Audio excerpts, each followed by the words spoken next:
Welcome to today's workshop where we will explore the fascinating world of Shamir's secret sharing, or SSS. Today's session will be an in-depth journey covering the concept of Shamir's secret sharing, its underlying mathematical principles, and a hands-on demonstration of code implementation.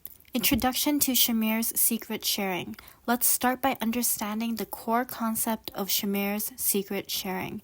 Imagine you have a valuable secret and you want to distribute it among a group of people in a way that only a predefined number of them can reconstruct the original secret. That is precisely what SSS enables us to achieve, a cryptographic technique developed by Adi Shamir in the year 1979. But how does it work? Let's dive into the details. Imagine two people who need to share a secret, for example, a numeric key. The simplest solution is to make copies of that secret and share it. But what happens when no single person should have full access to a secret? For example, mission launch codes or passwords for large money transfers, which may require multiple people to confirm. In these situations, we require some minimal number of people to come to a consensus before applying a key. The simplest approach to this problem is to split up the secret into pieces or shares and keep the secrets from one another. Then combine the secret shares whenever they need to apply a secret key. The problem with this method is each half of the key gives away partial information about the secret to each person.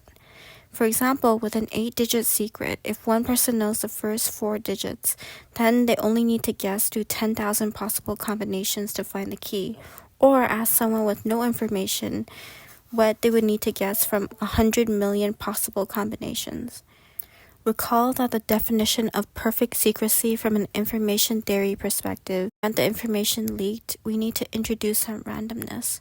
For example, if the secret was an image, we could protect that secret by adding a random image to it, resulting in an unrecognizable scrambled image.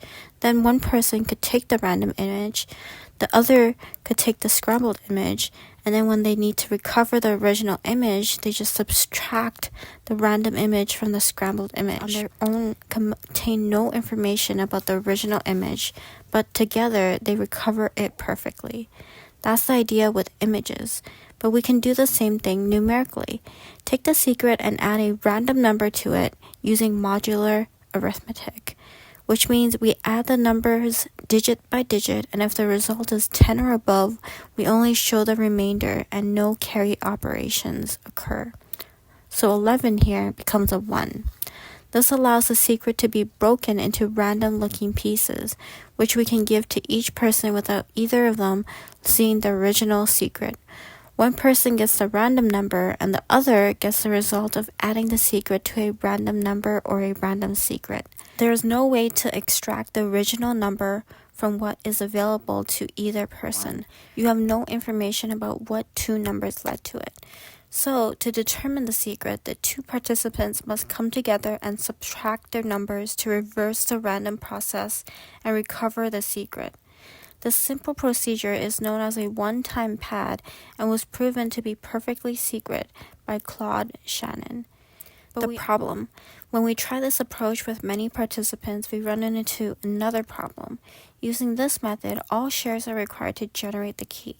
If one of the 8 people go missing, loses a key, or decides not to cooperate, the secret is then lost to everyone. Practically speaking, this is not acceptable for many applications since it has one point of failure. In these cases, what we need is a system where only some of the 8 people need to come together to recover the secret. For example, we might require that at least 5 out of 8 people come together. Definition and mathematical principle. Shamir's secret sharing relies on polynomial interpolation, a concept deeply rooted in mathematical principles.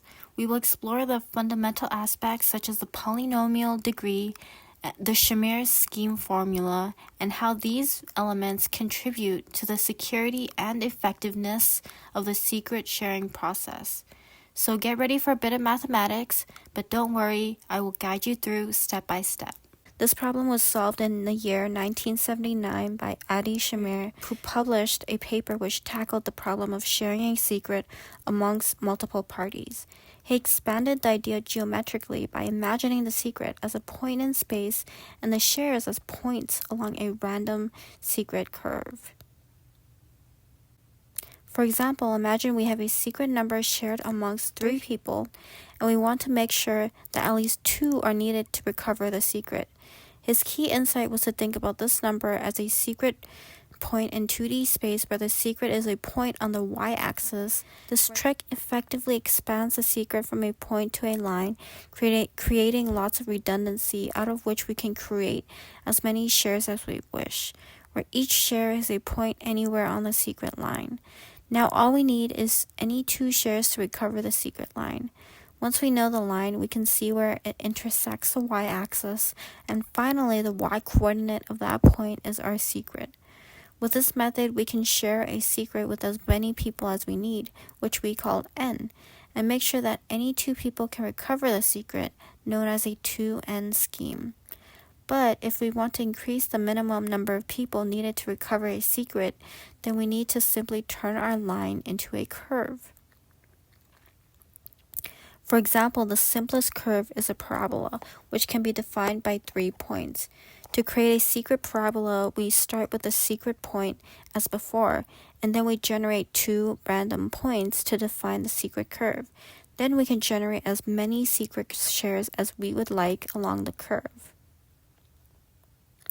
Recall that the equation for a parabola takes the following form, and since this equation has 3 parameters, a, b, and c, we need any 3 points along the curve to solve for a given parameter.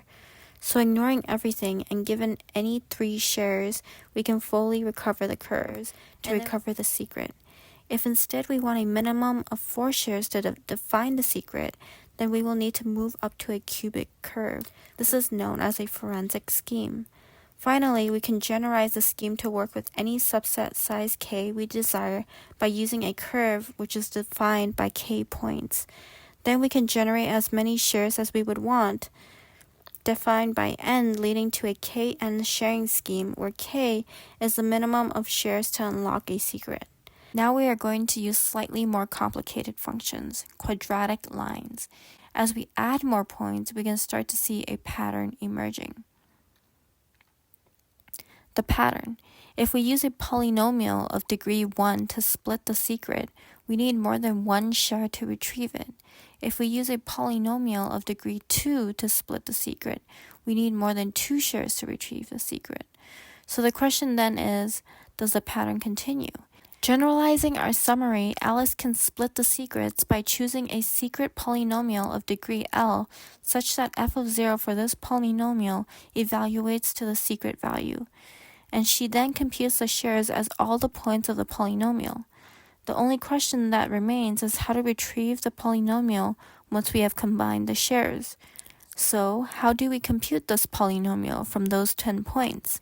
It turns out that this is where the Lagrange interpolation is needed. And that's it. In practice, these same ideas apply when we work with integer coordinates and modulo operations instead of real numbers, which makes the scheme practical to implement. Code implementation of SSS. Now, let's transition from theory to practice. We will embark on a live coding session to implement Shamir's secret sharing. I will walk you through the code explaining each segment and its significance. By the end of this session, you will have a practical understanding of how SSS can be applied in real-world scenarios.